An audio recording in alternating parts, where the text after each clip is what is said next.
కట్టగా పడగొట్టగలవాడు ఎవడనూ లేడు. ఆయన నాటగా పెళ్ళగించగలవాడు ఎవడనూ లేడు. యేసు ప్రభువు వారు కరుణించినాడు, మనం కూడా కరుణించడానికి పిలువబడ్డా. ఒకవేళ కష్టాలు ఉన్న, ఇబ్బందులు ఉన్న, పర్లేదు బ్రదర్, దేవుడు సాయం చేస్తాడు, ప్రార్థన చేస్తాం. We stand with you, God is with you అని ప్రోత్సాహపరిచే మాటలు మాట్లాడాలి, కానీ మేలు చేత కీడును జయించు. యేసుక్రీస్తు ప్రభువే మనకు తరగని గని కనుక ఎన్ని రోజులైనా యేసు ప్రభుని గురించి మన వాక్యాన్ని ఆధారం చేసుకొని మాట్లాడుకోవచ్చు. ఈజ్ అవర్ ఫీస్ట్, ఆయనే మన భోజనపు బల్ల. ఈజ్ అవర్ ఫెలోషిప్, ఆయనే మన సహవాసం. కనుక యేసు ప్రభు వారు పని చేసినట్లు మనం కూడా పని చేయాలి.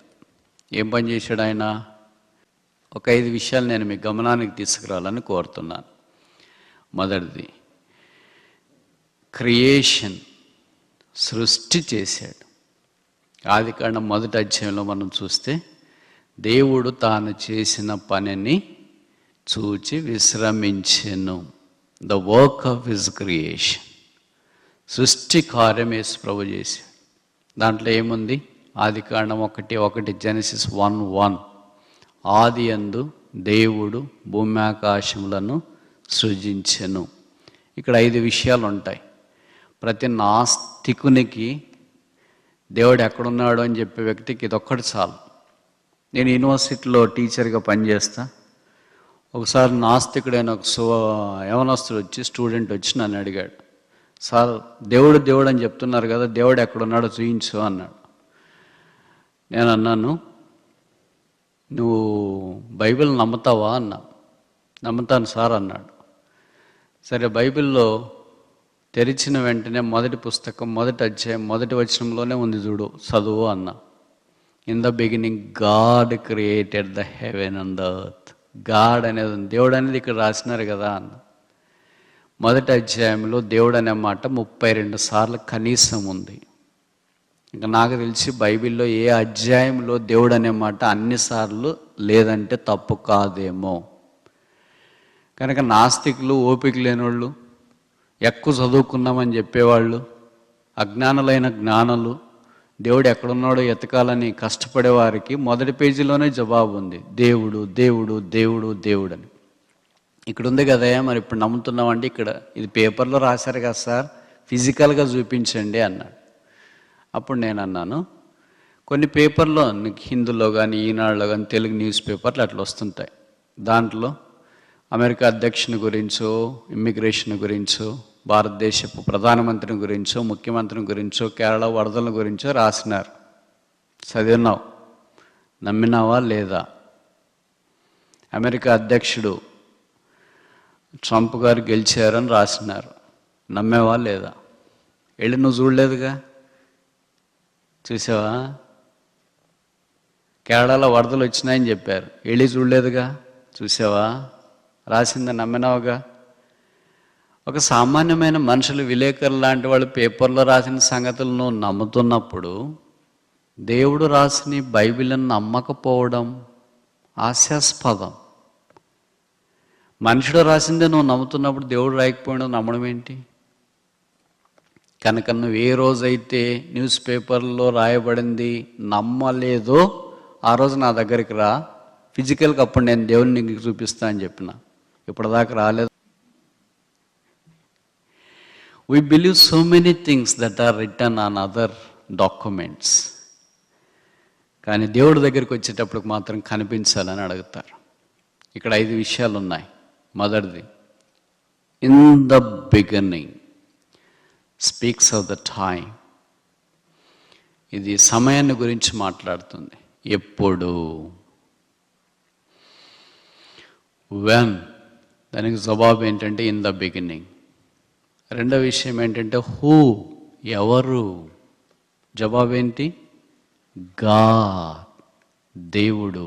స్పీక్స్ ఆఫ్ ద పవర్, ఒక శక్తి. God is a power house. కనుక మొదటిది ఏంటి? టైం. రెండవది ఏంటి? పవర్. మూడవది ఏంటి? క్రియేటెడ్, సృజించెను. వర్క్ ఆఫ్ గాడ్, దేవుని పని. దేవుడు చేసిన మొదటి పని అది. ఏం చేసినాడు? Heavens talks about the space, అంతరిక్షాన్ని జ్ఞాపకం చేస్తుంది.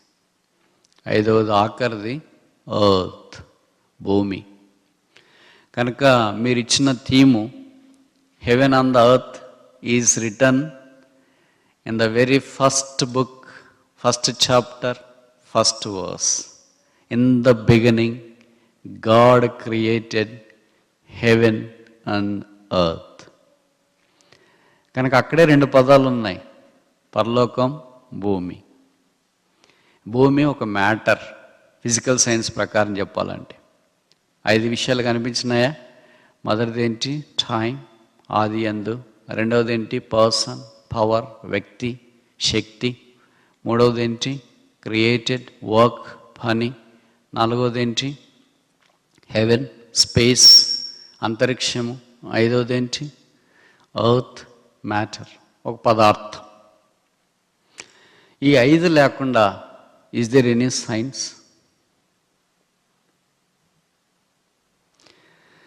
సో సైన్స్ చదువుకున్నామనే వాళ్ళకి, మాకు అంత తెలుసు ఇంత తెలుసు, సైన్స్కి దేవుడు అంటే వేరే అనుకునే వాళ్ళకి బైబిల్ ఇచ్చే 1 word, 1 verse, 1 line scolding is this: in the beginning God created heaven and earth. This is the work of God. ఇది దేవుని యొక్క పని. దేవుడు చేసిన ఈ పని మనము కూడా పాలు పొందాలని దేవుడు కోరుతున్నాడు. మనమేం క్రియేట్ చేయాలా? ఉన్నది పాడు చేయకపోతే చాలు, క్రియేట్ చేసేది తర్వాత సంగతి. అంటే మనం ఎక్కడుంటే అక్కడ ఈ రెండిట్లో ఏదో ఒకటి క్రియేట్ అవుతాయి. ఏది? పరలోకం కానీ నరకం కానీ. అందుకే కొంతమంది అంటున్నారు పలానా వాళ్ళు వచ్చినా ఇంకా నరకం వచ్చినట్లే అని. కొంతమంది పలానా వాళ్ళని చూస్తే అబ్బాయి ఎంతో ప్రశాంతంగా ఉంటుంది, వాళ్ళతో మాట్లాడాలంటే ప్రశాంతం, తర్వాత వాళ్ళతో సహవాసం చేయాలంటే ప్రశాంతం, వాళ్ళతో ప్రార్థన చేయాలంటే ప్రశాంతం. ఇలా కొంతమంది మనుషులను చూస్తేనే ఎక్కడ లేని నెమ్మది వస్తుంది, కొంతమందిని చూస్తేనే ఎక్కడ లేని చీదరింపు వస్తుంది. కనుక భూమి మీద పరలోకాన్ని మనము యేసుక్రీస్తు ప్రభువును బట్టి అనుభవించగలం. అందుకని మొదట ఆయన పని చేశాడు, మనం కూడా పని చేయాలి. ఏం పని? వర్క్ రిలేటెడ్ టు హెవెన్, పరలోకానికి సంబంధించిన పనిని దేవునితో కలిసి చేయాలి. దేవుడు పెద్ద పని చేస్తాడేమో, మనం అంత చేయలేం కదా అని అనుకుంటాం. ఇప్పుడు చూడండి, మన పిల్లలు, చిన్న పిల్లలు ఉన్నారనుకోండి, నువ్వు వెళ్ళి అక్కడ ఒక పెద్ద బీరువా తీసుకురా అని చెప్పం పిల్లలకి. ఏం పని చేయగలరో అదే చెప్తాం మనం. ఒక చిన్న గ్లాస్ తీసుకురా అని చెప్తాం, బుక్ తీసుకురా అని చెప్తాం, మొబైల్ ఫోన్ తీసుకురా అని చెప్తాం. అంతే తప్ప వారి శక్తికి మించిన పని మనం చెప్పం. అలాగే దేవుడు మనకు కూడా మన శక్తికి మించిన పని మనకు చెప్తాడని మనం అనుకుంటాం. దేవుడితో పెట్టుకుంటే ఎక్కడైతే ఆయన చాలా పెద్ద పెద్ద పనులు చెప్తాడు, మనం ఎక్కడ చేస్తాం? మన సామర్థ్యం అంత లేదు కదా, మనకు అంత తెలివి లేదు, అంత రిసోర్సెస్ లేవు, అంత జ్ఞానం లేదు, అంత ఓపిక కూడా లేదు కదా, అంత ఆత్మీయత కూడా లేదు, ఇన్ని పనులు మనం ఎలాగ చేస్తామని అనుకుంటాం. మీరు 9 నెలలు మోసి కన్నా మీ బిడ్డలకే వాళ్ళ యొక్క లిమిటేషన్స్ అన్నీ ఎరిగి ఉండి మీరు ఒక చిన్న పని చెప్పగలిగితే, మనల్ని కన్నటానికి కొరకే సిలువ మీదకి వెళ్ళిన యేసుక్రీస్తు ప్రభు వారు మన లిమిటేషన్స్ తెలియకుండా మనకు పని చెప్తాడని ఎలాగనుకుంటాం? మీరు చెడ్డవారైండియు మీ పిల్లలకు మంచి ఈవులను ఎరిగి ఉండగా, అంటే every parent is not good parent. The Bible says they are bad no matter who you are. Is it true? అవునా కాదా? బాధేస్తుందా మీకు? నేను చెప్పే మాటలు కాదు, బైబిల్లో రాయబడింది. మీరు చెడ్డవారయ్యుండియు మీ పిల్లలకు మంచి ఈవులను ఎరిగి ఉండగా మీ పరలోకపు తండ్రి అంతకంటే మంచి ఈవులను మరి నిశ్చయముగా ఇచ్చునని గ్రహించాలి. కనుక మొదటిది ఏంటంటే మనం దేవునితో కలిసి పనిచేయాలి. Working together, coworkers. అందుకే కొరింథీయులకు రాసిన అపోస్తలుడైన పౌలు అంటాడు, మనం దేవుని వ్యవసాయం అయి ఉన్నాము, దేవునితో పనివారం అయి ఉన్నాము, co-workers with God. ఇప్పుడు కొత్త నిబంధన అంతట్లో దేవుడు మనం లేకుండా పని చేయలేడు. ఆయన పని చేయాలంటే మనం ప్రార్థన చేస్తున్నాం. ఆయన పని చేయాలంటే మన సహాయం తీసుకుంటున్నాడు. ఆయన మన సహాయం లేకుండా చేయగలడు, కానీ మనల్ని ఇన్వాల్వ్ చేయాలని దేవుని యొక్క ఉద్దేశం. రెండవ పని ఆయన చేసింది ఏంటంటే, యోహాను సువార్త జాన్ చాప్టర్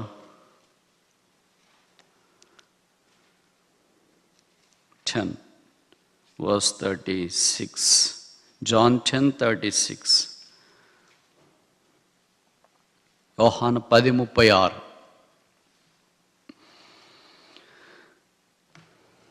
తండ్రి ప్రతిష్ఠ చేసి ఈ లోకములోనికి పంపిన వానితో నీవు దేవదూషణ చేయుచున్నావని చెప్పుదురా. తండ్రి ప్రతిష్ఠ చేయబడిన కుమారుడు. కాన్సిక్రేషన్. మొదటిది వర్క్ ఆఫ్ క్రియేషన్, సృష్టి కార్యము. రెండోది వర్క్ ఆఫ్ కాన్సిక్రేషన్, ప్రతిష్ఠించబడుట. కనుక యేసుక్రీస్తు ప్రభువారు ప్రతిష్ఠించబడ్డాడు తండ్రి ద్వారా. ఏ పని కొరకు? ఏ పని అయితే మనం చేయాలో ఆ పని కొరకు ఆయన ప్రతిష్ఠించబడడం. కాన్సిక్రేటెడ్ అంటే అర్థం ఏంటంటే సెట్ అపార్ట్, దాన్ని ప్రత్యేకంగా ఉంచడం, ఆ పనికి మాత్రమే మనం వాడడం. ఇప్పుడు కొన్ని ఆల్రౌండర్స్ ఉంటారు టీంలో. అందరూ ఆల్రౌండర్స్ ఉంటే క్రికెట్ టీంలో 11 మంది, ఆ టీం ఓడిపోద్దే గెలుస్తుంది? ఓడిపోతుంది ఖచ్చితంగా. ఒకళ్ళు ఇద్దరు ఉండాలి, అంతకంటే ఎక్కువ మంది ఆల్రౌండర్స్ ఉన్నారనుకో ఓడిపోతుంది అని అర్థం. అందుకే specialist batsmen, specialist bowlers, specialist allrounders, బ్యాలెన్స్డ్గా ఒక టీం అనేది ఉంటుంది, అప్పుడు గెలుస్తుంది. అలాగే దేవుని యొక్క మందిరంలో కూడా దేవుడు కొంతమందిని ఆల్రౌండర్స్ ఉంచుంటాడు, కొంతమందిని స్పెషలిస్ట్గానే ఉంచుంటాడు. స్పెషల్ సింగర్ గానో, స్పీకర్ గానో, మ్యూజిషియన్ గానో, వర్కర్ గానో, తర్వాత కౌన్సిలర్ గానో, ప్రార్థన పరులుగానో, ఇతరులకు సహాయపడేవారిగానో దేవుడు అలాగ చేసింటాడు. They are set apart for that work. వారు దాని కొరకే ప్రత్యేకించబడిన వాళ్ళు. కనుక మన ప్రత్యేకత ఏంటి? మనం దాన్ని గుర్తించవలసిన అవసరం ఉంది. కొన్ని చిన్న చిన్న ఉన్నాయి, మనకు ఆశ్చర్యం కలిగిస్తాయి. ఇది కూడా ఒక పనేనా అని అనుకుంటాం. దేవుని మందిరంలో పరిచర్య అంటే చాలామందికి ఉన్న అభిప్రాయం ఏంటంటే పాటలు పాడడం, మ్యూజిక్ వేయడం, వాక్యం చెప్పడం, ఇదే స్టేజ్ మీద కనిపించేదే అనుకుంటాం.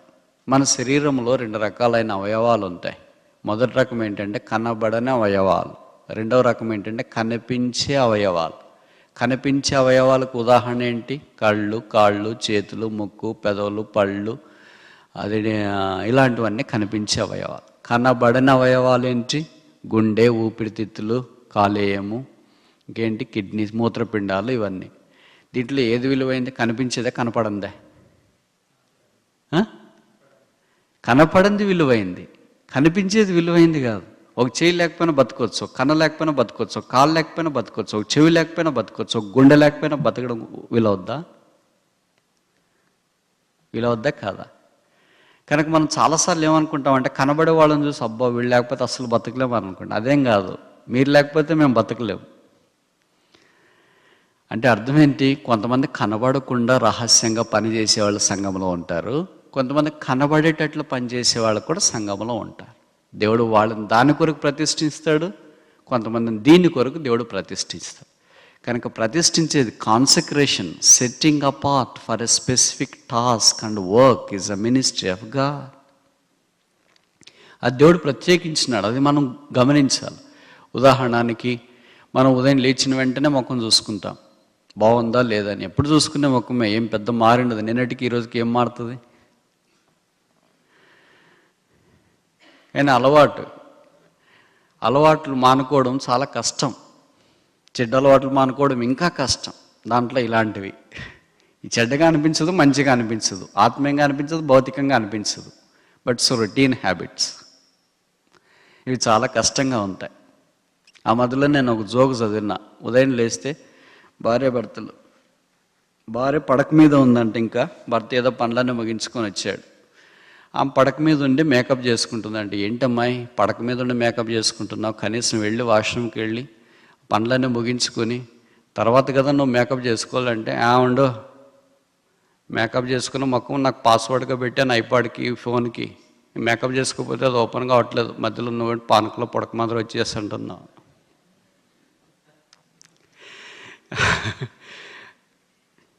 మేకప్ లేని ముఖం లేకపోతే అది పాస్వర్డ్గా తీసుకోవట్లేదు, ఓపెన్ కావట్లేదు, లేచిన వెంటనే చూసుకునేది మొబైల్. కనుక విచిత్రం ఏంటంటే ఏ పని కొరకే మనము పిలువబడ్డామో ప్రతిష్ఠించబడ్డామో ఆ పని మానేసాం.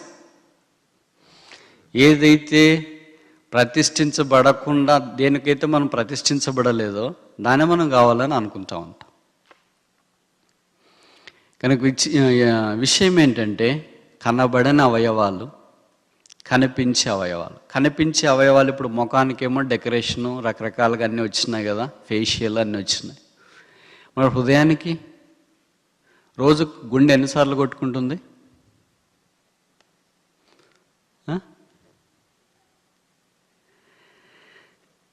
రోజుకు గుండె ఎన్నిసార్లు కొట్టుకుంటుంది? నేను మిమ్మల్ని ప్రశ్న అడిగేంతటి వాడిని కాదు, కాకపోతే మీ మనసు వాక్యం మీద కేంద్రీకరింప చేయటానికి ఇది ఒక చిరు ప్రయత్నం.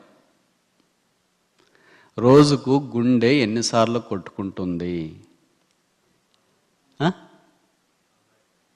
ఎవరు? ఎంత బ్రదర్?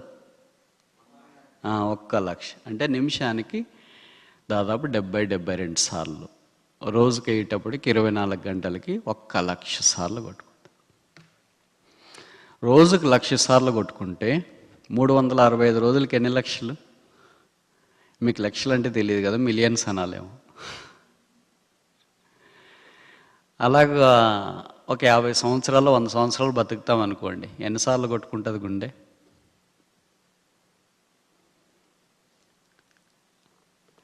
ఏ సమయంలో కూడా విశ్రాంతి లేకుండా పనిచేస్తుంది. కళ్ళు రాత్రి మూసుకుంటాయి, కాళ్ళు చేతులు కనపడే అవయవాలకి కొంత విశ్రాంతి అనేది ఉంటుంది. ఇప్పుడు గుండె కూడా అనింది అనుకోండి, మీరు అందరూ రెస్ట్ తీసుకుంటున్నారు, నాకు రెస్ట్ లేదు, నేను కూడా రెస్ట్, ఐ వాంట్ రెస్ట్ అనింది అనుకోండి, నాకు కూడా 1 నిమిషం రెస్ట్ కావాలా, 2-3 నిమిషాలు రెస్ట్ కావాలంటే ఏమవుతాం? చివరికి అంత ఫుల్ రెస్ట్. కనుక కొంతమంది రెస్ట్ లేకుండా పనిచేసేవాళ్ళు ఉంటారు. వాళ్ళు ఆల్రౌండర్స్ కాదు, they are more than allrounders, they are heart in the house of the Lord. కానీ వాళ్ళు తగ్గించుకుంటుంటారు. ఎందుకు నిన్ను నువ్వే అలాగనుకుంటావు, నేను ఏం చేయట్లేదు అని. Your heart, your a kidney, your a liver, your a lung, your most crucial vital part, but you are not seen outside visibly. బయటికి కనిపించే మమ్మల్ని చూసి కళ్ళు కాళ్ళు చేతులు చూసి ఏమనుకుంటే ఇవన్నీ ఊరికే డెకరేషన్. ఇదంతా అయిపోయిన తర్వాత ఇంకేముండదు. యేసుక్రీస్తు ప్రభువారు ఒక నిర్దిష్టమైన పని కొరకై ప్రతిష్ఠించబడ్డాడు. కనుక దేవుడు మనల్ని కూడా ఒక పని కొరకై ప్రతిష్ఠించినాడు. తెలుసా ఎప్పుడైనా ఏంటి ఆ పని అని? దేని కొరకు దేవుడు మనల్ని ప్రతిష్ఠించినాడు? ఏం పని మనం చేయాలా? ఎప్పుడైనా చేసినట్లు మనకు గుర్తుందా? రక్షించబడిన ప్రతి వారికి ప్రభు ఒక వరం ఇస్తాడు, దాని కొరకు ఆయన ప్రతిష్ఠిస్తాడు. కొంతమంది దాన్ని ఏం చేస్తారంటే వృద్ధి పొందించుకుంటారు, కొంతమంది దాన్ని ఏం చేస్తారంటే అశ్రద్ధ చేస్తారు. ఒక వెహికల్ నువ్వు కొన్నావు అనుకో, ఒక షోరూమ్కి వెళ్ళి ఒక కారు తెచ్చుకున్నావు. కారు కొత్తది కదా అని దాన్ని మెయింటైన్ చేసి వాడుకుంటూ ఉంటే అది బాగుంటుంది. తెచ్చూరికి అలాగే పెట్టేస్తే ఎన్ని రోజులైనా శ్రద్ధ లేకపోతే అది పనిచేయదు, కొన్ని రోజులకి స్టార్ట్ కూడా కాదు. అలాగే కొంతమంది విశ్వాసాలు రక్షించబడిన తర్వాత, బాప్తిసంలో పాలు పొందిన తర్వాత పెద్ద లక్షణ స్థేపడం వల్ల దేవుడు వారికి అనుగ్రహించిన కృపావరాన్ని వాళ్ళు పట్టించుకోకుండా ఉంటారు. మాకేం వరాలు ఇచ్చినాళ్లే, మాకు ఏమీ లేదులే. ఎవరు చెప్పారు ఏమీ లేదని? God is not a pauper. దేవుడు దివాళా తీయలేదు. God is the most prosperous person in the world. దేవుడు ప్రపంచంలో ధనవంతుడు ఆయనే. కనుక ఆయన అందరికి ఇస్తాడు. అవే వరాలు, గిఫ్ట్ అంట. Gift is free. గిఫ్ట్ అనే the very word gift carries it's free. దానికి నువ్వేం చెల్లించాల్సిన పని లేదు. కనుక గిఫ్ట్ అంటే పాటలు పాడేది గిఫ్ట్, వాక్యం చెప్పేది గిఫ్ట్, లీడింగే గిఫ్ట్, ఇదే గిఫ్ట్లు అని అనుకుంటున్నాం, మంచిదే. కానీ కొన్ని గిఫ్ట్లు కాదని అనుకునేవి కూడా గిఫ్ట్లే. బైబిల్లో రాశారు. అది చెప్పనా కొన్ని? ఒక్కటి చూస్తామా? రోమాపత్రిక, రోమన్ చాప్టర్ 12 verse 8. 12:8. రోమా 12:8. బోధించువాడైతే బోధించుట్లోను, హెచ్చరించువాడైతే హెచ్చరించుట్లోను పని కలిగి ఉందము. పంచిపెట్టువాడు శుద్ధ మనస్సుతో, పై విచారణ చేయవాడు జాగ్రత్తతోను, కరుణించువాడు సంతోషముతోను పని జరిగింపవలెను. ఇప్పుడు మన థీమ్ ఏంటి? Work of Jesus. యేసు ప్రభు ఏం పని చేసినాడో అలాగే మనం పని జరిగించవలను. పనుల 2 రకాలు. మొదటి రకం ఏంటి? రెండో రకం ఏంటి? కనబడేది, కనపడంది. ఇప్పుడు ఇక్కడ రాసినాడు కరుణించువాడు. ఇది కూడా మినిస్ట్రీ అంట, ఇది గిఫ్ట్ అంట. ఎప్పుడన్నా నీకు కరుణ కలిగింది? ఎవరినైనా చూసిన వెంటనే అయ్యో పాపం అని అనిపించిందా? సరిగా సెట్ అయిపోయింది వాళ్ళకి. దేవుడు మంచిగా చేసినాడు, చేయాల్సినట్టు చేసి. దేవుడు గుడ్డోడు అనుకుంటున్నారు కదా? కాదు కాదు, ఖచ్చితంగా సెట్ చేసాడు దేవుడు అనుకుంటామంట. కరుణించవలసినప్పుడు కఠినంగా ఉంటాం. కరుణించడం కూడా ఒక గిఫ్టే. అది దేవుడు ఉచితంగా మనకు అనుగ్రహించినాడు. కానీ కరుణించిన వాళ్ళు ఊరికి కరుణ చూపించి అయ్యో పాపం అనుకొని మందాన్ని మనం పోయేది కాదు. మనం చేయవలసింది వారికి చేయడం కూడా దేవుడిచ్చిన వరమే. కొంతమందిని ఎంకరేజ్ చేసేది ఒక వరం. హెబ్రీ పత్రికలో రాశాడు, ఎంకరేజ్ వన్ అనదర్ డైలీ. ఒకళ్ళనొకళ్ళు ప్రతిరోజు ప్రోత్సహించుకోవాలంట. నాకు తెలిసి దీంట్లో మనం అందరం తప్పిపోతున్నామంటే తప్పు కాదేమో. ఫైట్ వన్ అనదర్ డైలీ అంటే ఈ పాటికి మనకు కరెక్ట్ సరిపోతుంది. ఒకరికొకరు పోట్లాడుకోండి అంటే అతికినట్లు సరిపోతుంది. కానీ అతికినట్లు బైబిల్లో రాస్తుంది. బైబిల్ ఎందుకు అవుతుంది? బైబిల్కి మనకు అతకదు కనుకనే ఇది బైబిల్. బైబిల్ ఒకరినొకడు హెచ్చరించుకున్నాడు. ఎప్పుడో వారంకి ఒకసారి కాదు, నెలకు ఒకసారి కాదు, సంవత్సరానికి ఒకసారి కాదు, ప్రతి దినము. ఇది కూడా ఒక గిఫ్టే. మనం వేరేవారిని హెచ్చరించడము అంటే ఎంకరేజ్ చేయడం. ఇంగ్లీష్ బైబిల్లో రాయబడిన మాట, ఎంకరేజ్ వన్ అనదర్. ఒకవేళ కష్టాలు ఉన్న, ఇబ్బందులు ఉన్న, పర్లేదు కదా, దేవుడు సాయం చేస్తాడు, ప్రార్థన చేస్తాం. We stand with you, God is with you అని ప్రోత్సాహపరిచే మాటలు మాట్లాడాలి. కానీ వాడు అయ్యో ఇంకంతే అయిపోయింది నీ సంగతే. అది కొంతమందికి శాడిజం అట్లా చెప్పడం అనేది. విశ్వాసుల గురించి నేను మాట్లాడుతున్నా. మన నోరు ఎప్పుడు బైబిల్లో రాయబడింది, మనిషిని నాలుక జీవ మరణములు. There is a death in the tongue and there is a life in the tongue. మన నాలుకలో ఏముందంట? మరణం ఉంది, జీవం ఉందంట. మన మాటలు ఎట్లా రావాలంట? ఎట్లా వస్తాయి? చాలా చక్కగా రాశారు చూడండి ఒక మాట. యోబు రాస్తాడు, యోబు గ్రంథము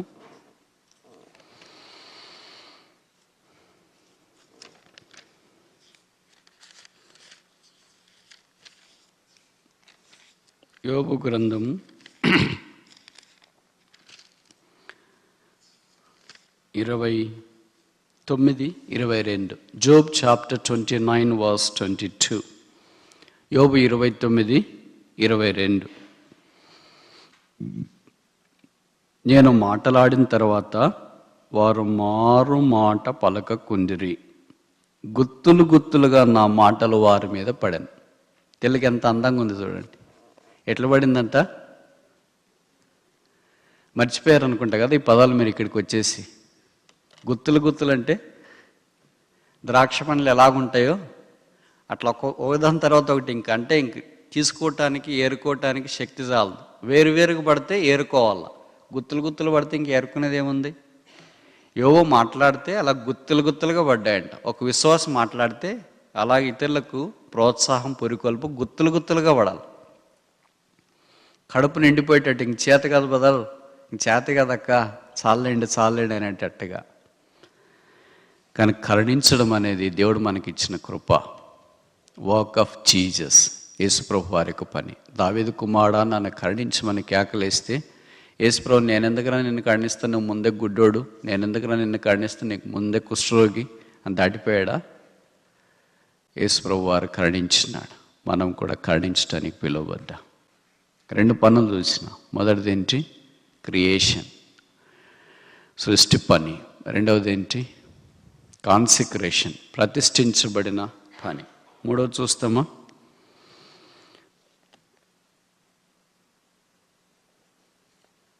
మత్తయి సువార్త 16వ అధ్యాయం, మాథ్యూ చాప్టర్ 16 verse 18. మత్తయి 16:18. మరియు నీవు పేతురు, ఈ బండ మీద నా సంఘమును కట్టుదును. ద వర్క్ ఆఫ్ కన్స్ట్రక్షన్, కట్టే పని. కనుక పనులు 2 రకాలని ఇందాక చెప్పాం కదా. మొదటిది ఏంటంటే కోసే పని, రెండవది ఏంటంటే కట్టే పని. యేసుప్రభువే చెప్పినాడు, కోత విస్తారంగా ఉంది, పనివారు తక్కువగా ఉన్నారు, పనివారు కావాలా కోరుతున్నారు. కానీ కోత కోసేవాళ్ళు వేరే, కట్టేవాళ్ళు వేరే. కట్టేవాళ్ళు కోత కోయలేరు, కోత కోసేవాళ్ళు కట్టలేరు. ఈ 2 యేసుప్రభు మన ద్వారే చేయాలని కోరుతున్నాడు. కానీ కోతకు పనివారు మనమే, ఆయన కట్టడానికి పనివారు కూడా మనమే.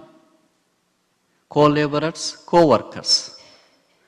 లేబరర్స్ అంటే మీరు చాలా ఫీల్ అవుతారేమో కదా, లేబర్ క్లాసా మేము చాలా హైఫై కదా, అసలు ఇక్కడికి వచ్చినామంటేనే వైట్ కాలర్ జాబ్ అని అనుకుంటాం.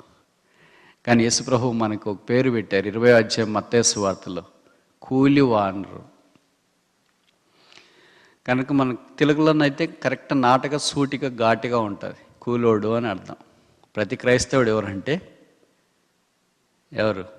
చిన్న కూలోడు. నువ్వు టై కట్టుకున్నా, సూట్ వేసుకున్నా, బూట్ వేసుకున్నా నువ్వు ఎవరంటే కూలే. నువ్వేం లేకపోయినా ఎవరంటే కూలే. కనుక దేవుని దృష్టిలో కూలివాడు. ఆ కూలివాడిని ద్రాక్ష తోటలో పని కొరకు ఆయన పిలిచినాడు. అలాగే ఈ మత్తయి సువార్త 16లో మనం చూస్తే, I will build my church. Is a builder. ఆ బిల్డర్ దగ్గర పనిచేసేవాళ్ళు లేకుండా ఒక్కడే కడతాడా?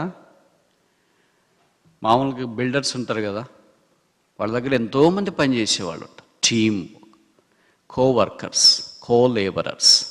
కనుక మనం ఆయన తోటి పనివారం. ఆయనతో పనివారం కనుక ఆయన విసిగించే యజమానుడు కాదు, ముష్కరులైన యజమానులు అని బైబిల్లో రాశారు. ఆయన అలాంటి యజమానుడు కాదు. ఆయన ఎంతో ప్రేమతో, జాలితో పని చేయించే యజమానుడు. ఆయన వ్యవసాయకుడు, మనం ఆయనతో పనివారమై ఉన్నాం. కనుక ఆయన ఈ పని కొరకై మనల్ని నియమించి అప్పగించినప్పుడు ఆ పని ముగించేదాకా ఉండాలనుకుంటాడు. మనకున్న నైజం ఏంటంటే ఆరంభ సూరత్వం. ఏదైనా మనకు అప్పగించినప్పుడు చాలా చాలా వేగంగా చేసేస్తాం. ఫ్రీక్వెన్సీ ఎక్కువవుతుంది, ఆతురత ఎక్కువవుతుంది, ఆందోళన ఎక్కువైపోతుంది, ఆవేశం ఎక్కువైపోతుంది, ఆలోచన తక్కువైతుంది. రోజులు గడిచే కొలది ఆవేశం చల్లబడిపోద్ది,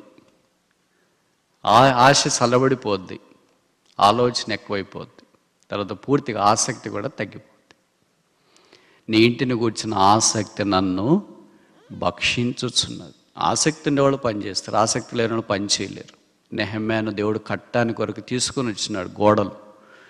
అక్కడి నుండి వచ్చిన తర్వాత గోడలు కట్టడానికి నెహెమ్యా పూనుకున్నాడు. ఎప్పుడు కట్టే పని జరుగుతుంటుందో అక్కడ ఖచ్చితంగా there is a construction, there is also work of destruction on the other side. కట్టే పని ఒక దగ్గర జరుగుతుంటే పడగొట్టే పని ఇంకోవైపు జరుగుతూనే ఉంటుంది. నాటే పని ఒకవైపు జరుగుతుంటే పెళ్ళగొట్టే పని ఇంకోవైపు జరుగుతూనే ఉంటుంది. ఎందుకంటే సాతానుడు ఊరికే ఉండడు. మీకు తెలుసు అనుకుంటా కదా, ఇప్పటిదాకా ప్రపంచ చరిత్రలో 6000 సంవత్సరాల మానవ చరిత్రలో సాతానుడు ఒక్కరోజు కూడా లీవ్ పెట్టలేదు. ఆయనకి థ్యాంక్స్ గివింగ్ లేదు, లాంగ్ వీకెండ్ లేదు, క్రిస్మస్ లేదు, ఇయర్ ఎండింగ్ లేదు. ఏ రోజు కూడా 11-15 అంటే 11-14కే ఇక్కడికి వచ్చి నిలబడి ఉంటాడు. కానీ 11-15 తర్వాత రాడు ఎప్పుడు. ఈ was never late for any church across the world. And he is the first person to come to the church and he is the last person to go out of the church. You know this? మీరు ఆలస్యంగా వస్తుంటారు అనుకో, సాతాను అనుకుంటుంటారు, ప్రైజ్లాడక్క, అరే ఇంత అళ్ళకి వచ్చారు, ఎవ్వరు రాలేదక్క, ఎవ్వరు రాలేదా, ఇప్పుడు నేనే లేట్ అనుకొని వచ్చానే, ఇంకెవరు రాలేదేంటి, అయ్యో ఎవరు రాలేదు. మనకు ఎవరు రాలేదనే కాన్సెప్ట్ ఎవరు తెస్తాడంటే సాతాను తెస్తాడు. ఎవరు రాలేదంటే నేను వచ్చాను అని అర్థం. కనుక సాతాను ఏం చేస్తాడు, ఎవ్వరు రాలేదు, వాళ్ళ వైపు వీళ్ళ వైపు అంతా మనం చూపిస్తాడు. అయ్యో మనమే ముందు వచ్చేసామే, ఏం చేయాలా అని అనుకుంటాం. అంతే, వీళ్ళంతా అంతే అని వేరే వారి మీద మనం సనుక్కోవడం ఆరంభిస్తాం. అట్లా మొట్టమొదట మందిరంలోకి అడుగుపెట్టిన వెంటనే the spirit of murmuring creeps in to our minds. అక్కడి నుండి వెళ్ళిపోయేదాకా ఇంకా రకరకాలుగా సాతాను పనిచేస్తూనే ఉంటాడు. కనుక మనం బాగా జ్ఞాపకం ఉంచుకోవాల్సిన సంగతి ఏంటంటే, ఈజ్ ఎ డెస్ట్రాయర్. వాడు పడగొట్టేవాడు, నాశనం చేసేవాడు. యేసుప్రభు ఎవరంటే బిల్డర్, కట్టువాడు. ఆయన కట్టగా పడగొట్టగలవాడు ఎవడనూ లేడు. ఆయన నాటగా పెళ్ళగించగలవాడు ఎవడనూ లేడు. కనుక ఆయన కట్టడు కొరకై ఆయనతో కలిసి పనిచేయటానికి మనల్ని పిలుస్తున్నాడు.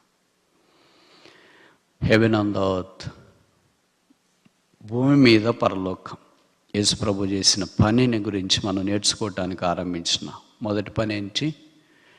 వర్క్ ఆఫ్ క్రియేషన్, సృష్టి కార్యం. రెండవది ఏంటి? కాన్సిక్రేషన్, ప్రతిష్ఠించబడిన.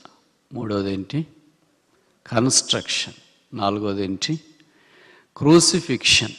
యేసుక్రీస్తు ప్రభువారు సిలువ వేయబడ్డాడు, అది కూడా పని. యోహాను సువార్త 17:4 John chapter 17:4.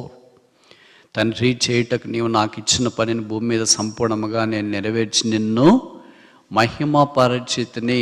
This is the work for which Christ was came in. యేసుక్రీస్తు ప్రభువారు భూమి మీదకి వచ్చిన ప్రాథమిక పని ఏంటంటే, తండ్రి తన్ను బలిగా, గొర్రెపిల్లగా శిలువ మీద వధించటానికి పంపించినాడు. కనుక ఆ పనిని ఆయన సంపూర్ణముగా నెరవేర్చినాడు. ఆరంభించి మానేసి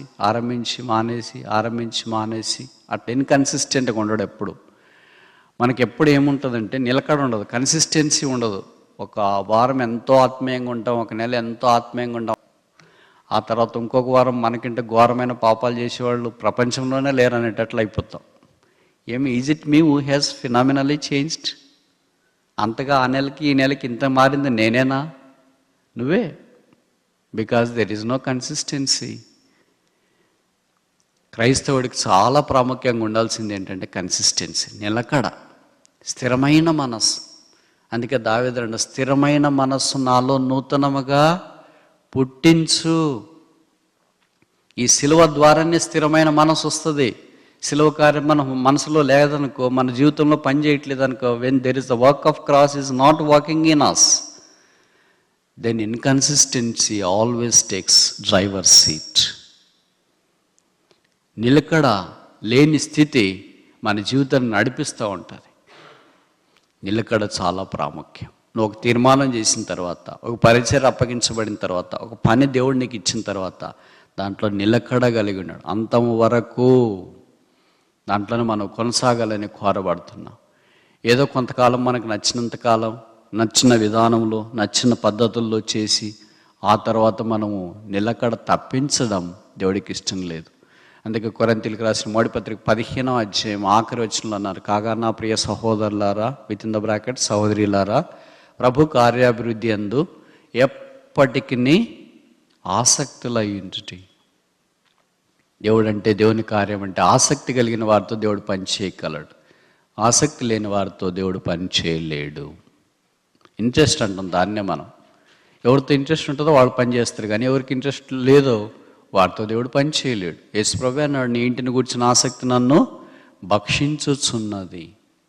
కనుక ఈ ఆసక్తి ద్వారా దేవుడు మన జీవితంలో కార్యం చేయాలని కోరుతాడు. అదే సిలువ కార్యం. ఏ వ్యక్తి అయితే ఎక్కువగా సిలువ వేయబడటానికి ఇష్టపడతాడు, చనిపోవటానికి ఇష్టపడతాడు, ఆ వ్యక్తి ఎక్కువగా పరలోకాన్ని భూమి మీద ఇతరులకు చూపించగలడు. నేను ఆ మధ్యలో ఒక స్థలానికి వెళ్ళాను. ఒక బ్రదర్ టీషర్ట్ వేసుకుని తిరుగుతున్నాడు. ఆ టీషర్ట్ ముందున్న క్యాప్షన్ ఏంటంటే, everybody wants to go to heaven, but nobody wants to die. ఇంకోసారి చెప్పనా? Everybody wants to go to heaven, but nobody wants to die. పరలోకానికి ఎలాగెళ్తావు? సస్తేనే వెళ్తావు, సావకుండా వెళ్ళలేవు. రక్త మాంసములు పరలోక రాజ్యాన్ని స్వతంత్రించుకోలేవు. I can go to the heaven with this body. నేను పరలోకానికి వెళ్ళాలంటే బాడీ మార్చుకోవాలా. ఈ బాడీ మార్చుకోవాలంటే ఏం కావాలా? చనిపోవాలి. అందుకే అపోస్తలుడైన పౌలు ఏమన్నాడు? I die daily. నేను దినదినము చనిపోవచ్చున్నాను. దినదినం చనిపోవటం అంటే ఏంటి? అపోస్తలుడైన పౌలు గలతీలో అన్నాడు, I'm crucified with Christ, at not I but Christ liveth in me. నేను క్రీస్తుతో కూడా సిలువ వేయబడి ఉన్నాను, ఇక జీవించేవాడు నేను కాను, క్రీస్తే. కనుక ఎవరైతే దాని కొరకు సిలువ వేయబడటానికి ఇష్టపడతారో, వారి కార్యముల కొరకు, ఆశల కొరకు, తర్వాత కాని దాని కొరకు చనిపోవటానికి ఇష్టపడతారో, రెస్పాండ్ కాకుండా ఉండటానికి ఇష్టపడతారో, అలాంటి వారు పరలోక రాజ్యాన్ని భూమి మీద అనుభవించగలరు. అలాగ లేకుండా ప్రతిదీ మన కళ్ళు చాలా చెడ్డవి. మన కళ్ళు అంటే మీకు బాధేస్తుంది, నా కళ్ళు చాలా చెడ్డవి. మనకి ఏది చూస్తేనే అది కావాలనుకుంటాం. ఈ ఫోన్ బాగుంది, డ్రెస్ బాగుంది, కారు బాగుంది, ఇల్లు బాగుంది, ఈ స్థలం బాగుంది, అది బాగుంది, ఇవన్నీ నాకుంటే ఎంత బాగుండో అని అనుకుంటాం. కానీ ప్రభు దగ్గరికి వచ్చిన తర్వాత ఈ ప్రభువు నాకుంటే ఎంత బాగుండని ఎప్పుడైనా నీకు జీవితంలో అనిపించిందా? అది తప్ప ఇంకన్నీ అనిపిస్తాయి. దాని కొరకు ఇంకెంత ప్రయాసపడుతుంటామని చెప్పలేము. వీళ్ళు ఒక విషయం చెప్పాలని నేను కోరుతున్నాను. మీరు చేసే వేస్ట్లో నిన్న అలాంటి వాడు కూడా బతుకోవచ్చు. ఒక ఇంట్లో మీరు చేసే వేస్ట్ భోజనం ఉంటుంది, చేసిన తర్వాత నాకొద్దు నాకొద్దు నాకొద్దు అని అందరూ పడేస్తారే, అలాంటి వేస్ట్ ద్వారా అలాంటి వాడు కూడా బతుకోవచ్చు ఒక కుటుంబానికి. What is your waste is a feeding for other people. ఇట్లా కల్చర్ అలవాటు అయిపోయినాయి కొన్ని. ఒక క్రైస్తవులుగా మనకి ఏది అవసరమో ఏది అనవసరం. అవసరాలు దేవుడు తీరుస్తానని చెప్పినాడు, కానీ లగ్జరీలు దేవుడు తీరుస్తానని చెప్పలే. ఫిలిప్పీ 4:19 ఏముంది? నీడ్స్. నీడ్ ఏంటి? నీ నీడ్ దేవుడు తీరుస్తుంది. నీకు నీడ్ లేకపోయినా కూడా లగ్జరీ కొరకు తీసుకుంటావంటే ఇట్స్ నాట్ క్రూసిఫైడ్ లైఫ్. అది సిలువ వేయబడిన జీవితం కాదు. సిలువ వేయబడిన జీవితం మాత్రం ఇతరులకు ఆశీర్వాదాన్ని తీసుకుని వస్తుంది. No cross, no crown. సిలువ లేకుండా ఆ కిరీటంలోనికి మనం ప్రవేశించలేం. Cross is the most coveted symbol today across the world. ఈ దినాన ప్రపంచంలో అందరికీ ఇష్టమైన లేదా చాలామందికి ఇష్టమైన ఒక ఎంబ్లం ఏంటంటే చిహ్నము సిలువ. క్రైస్తవేతరుడు కూడా అది తగ్గించుకొని తిరుగుతూ ఉంటాడు. యేసుప్రభు చెప్పిన సిలువ అది కాదు. ఒకడు తన సిలువని ఎత్తుకొని, రకరకాల సిలువలు ఉంటాయి, అందరికి ఒకే సిలువ ఉండదు. మనం అనుకుంటే అబ్బా నా సిలువ అంత బరువు ఇంకెవ్వరికి లేదు, వేరే వాళ్ళ సిలువ అంతా తేలిగ్గా ఉంది, వాళ్ళ సిలువ అంతా థర్మాకోల్ మాదిరి ఉంది, నా సిలువ అంతా సీసం మాదిరి ఉంది అనుకుంటాం. అట్లా లేదు. ఎవరి సిలువ వాళ్ళకి సీసమే, వేరే వాళ్ళ సిలువ మాత్రం థర్మాకోల్ మాదిరి కనిపిస్తుంది. వేరే వాళ్ళది కష్టాలు మాత్రం మనకు అంత తేలిగ్గా కనిపిస్తాయి, మందు మాత్రం చాలా కష్టంగా కనిపిస్తాయి. వేరే వాళ్ళకి బాగాలేదంటే క్యాన్సర్ అంటే ఇప్పుడే ముందులే క్యాన్సర్ నార్మల్ ఎట్లయినా పోతాయి. మరి మీకు అయ్యో రాత్రి నుండి జలుబు జ్వరం చెప్పనలేవు కదా, సావాలనిపిస్తుంది బతకలేక. నీకు జలుబు జ్వరం వస్తే మాత్రము అది సీసం మాదిరి ఉంది, వేరే వాళ్ళకి క్యాన్సర్ వచ్చిందంటే మాత్రం థర్మాకోల్ మాదిరి ఉంది. అంటే వేరే వాళ్ళకి ఎంత కష్టాలున్నా మనకు తేలిగ్గా కనిపిస్తాయి, మంది మాత్రం మనకి ఎక్కువ కనిపిస్తాయి. సిలువ అలాగే చేయదు. సిలువ వేరే వారి యొక్క బాధల్లో పాలు పొందటానికి ప్రయత్నం చేస్తుంది. అందుకే సిలువలో యేసుప్రభు వారు వేలాడుతున్న ఆ బాధను అనుభవిస్తూ పక్కనున్న దొంగతో అన్నాడు, today thou shalt me in the paradise. ఈ దినము లేదా నేడు నీవు నాతో కూడా పరదైసులో ఉందావు. మనం సౌఖ్యంగా ఉన్నప్పుడు వేరే వారి సుఖాలు చూడడం, వేరే వారి క్షేమం చూడడం అనేది హ్యూమన్ నేచర్. మనం అసౌఖ్యంగా ఉన్నప్పుడు వేరే వారి యొక్క సౌకర్యం చూడడం అనేది Christian nature. Do you have a human nature or a Christian nature? మంచికి మంచి చేయడం అనేది క్రైస్తవ మనిషిని స్వభావం. మంచికి కీడు చేయడం సాతాను స్వభావం, కీడుకు మంచి చేయడం క్రైస్తవుని స్వభావం. ఈ మూడిట్లో ఏ స్వభావం మనకుంది? చెప్పిన అర్థమైందా? మర్చిపోయారు?